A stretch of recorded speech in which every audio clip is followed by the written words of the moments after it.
a qualidade da distribuição de apoios, mas sobretudo a diferença hoje é a favor da montada, a égua à frente com qualidade maior em relação à maciez, adestramento de melhor qualidade, a égua de trás já está pesando um pouquinho mais, já está debruçando um pouco mais em relação ao apoio na embocadura, e a vantagem ainda a favor da maciez da égua castanha em relação à pampa, então por isso a minha opção. Pode parar. Sétima, parabéns, obrigado. A quinta, em relação à sexta, notem que as duas éguas se assemelham em relação à questão desse gesto, mas a gente tem ainda na tordilha uma distribuição um pouco melhor, sobretudo a hora que a gente monta e põe um pouco mais de pressão nela, e ela tem um movimento de anterior com mais liberdade. A égua castanha da sexta posição, ela já tem um movimento de anterior muito travado, e aí ela já não forma bem semicírculo, aí ela peca um pouco mais em relação ao que a gente busca no padrão, em relação ao gesto, que é um movimento rolado. A égua à frente ou tem com melhor qualidade, com melhor destreza, com a montada ainda melhor quando comparamos com a égua de trás, então por isso a minha opção. Pode parar. Sexta, parabéns, obrigado. A quarta, em relação à quinta, notem que a gente vai ter uma crescente aqui em relação a gesto e a distribuição de apoios. Aí a égua à frente já tem com qualidade maior essa dissociação, ela é mais machada, ela é mais habilidosa do que a égua de trás, tem a naturalidade em relação à colocação do conjunto de frente, tem um movimento com mais liberdade, tanto a nível do anterior, mas sobretudo de um trabalho de posterior de melhor qualidade, e aí dá a ela justamente a qualidade do gesto, a qualidade da amplitude, quando a gente monta, oferece uma montada melhor, não só na maciez, mas sobretudo no temperamento quando comparamos com a égua de trás. A égua de trás está um pouco mais linfática, está pecando um pouco em relação à questão do seu temperamento de cera. Foi a última égua a ser montada, mas a gente tem que levar em consideração o comparativo, e aí a égua hoje foi superior também nesse quesito, então por isso a minha opção. Pode parar a quinta, parabéns, obrigado. Terceira, em relação à quarta, notem que a gente vai ter uma crescente aqui no gesto da égua pampa. Desembola um pouco aí, gente. Desembola aí, segura a égua da terceira colocação, mantenha a certa distância.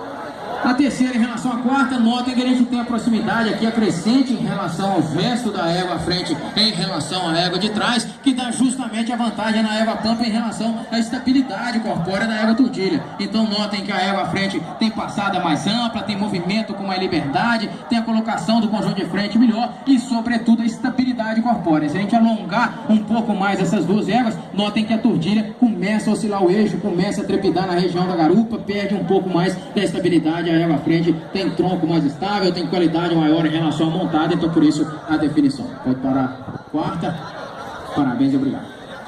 Segunda, em relação à terceira, aí a crescente aqui é no diagrama. A gente tem as duas éguas da cabeceira como as duas éguas mais marcadas do campeonato. Aí a égua de trás já peca um pouco mais nessa habilidade. Notem que a égua baia já tem a distribuição de apoios a seu favor, a habilidade dessa troca de apoio superior em relação à égua pampa, e notem o estilo dela melhor, a regularidade dela superior em relação à égua de trás. A égua de trás em alguns momentos estava um pouco mais lenta, estava um pouco mais apagada em relação à sua prova, e aí a gente tem que levar em consideração a altivez da égua à frente, a energia do movimento e sobretudo o diagrama mais machado. Então por isso a minha opção da segunda em relação à terceira. Vamos parar a terceira? Parabéns e obrigado. E primeira e segunda é a disputa muito boa aqui do campeonato dessas duas éguas. Fiz questão de puxar as duas éguas à frente da fila, fiz questão de compará-las em relação uma a outra, puxando a fila. Notem que a gente tem a égua castanha em relação à égua baia, encurtando um pouco mais atuada, a grande vantagem dela pela coordenação do movimento. Aí notem que a égua baia, ela se atrapalha um pouco mais, aí ela perde o ritmo, ela perde um pouco a qualidade em relação à sua dinâmica. A égua à frente mantém a dinâmica mais bonita e mais harmônica. Aliado a isso, estilo da égua castanha hoje é ainda melhor em relação à égua de trás. Ela está um pouco mais lançada em relação ao conjunto de frente, com um grau de reunião ligeiramente melhor. A égua de trás, ela já está um pouco mais espremida, ela não está tão natural como está a égua da primeira colocação. Aliado a isso, o estilo, sobretudo pela qualidade em relação à estabilidade corpórea. Aí notem que a égua baia compromete um pouco em relação a esse estilo, essa questão da estabilidade. Ela oscila um pouco mais o eixo, ela perde em relação a esse estilo por essa estabilidade. E a gente monta nas duas éguas, aí que é a diferença da égua castanha. Ela está hoje com a vantagem em relação ao cômodo, à maciez. A égua de trás, apesar de ter até um pouco mais de potência em relação ao posterior, mas ela está passando um pouco mais de atrito lateral em função dessa oscilação que ela apresenta em relação ao eixo longitudinal. Então a vantagem é a favor da égua à frente pela melhor coordenação, pelo estilo ligeiramente melhor e com a naturalidade a seu favor, associado à estabilidade corpórea montada melhor. Então por isso a definição da castanha em relação à égua baia. Pode parar as duas. Parabéns e obrigado.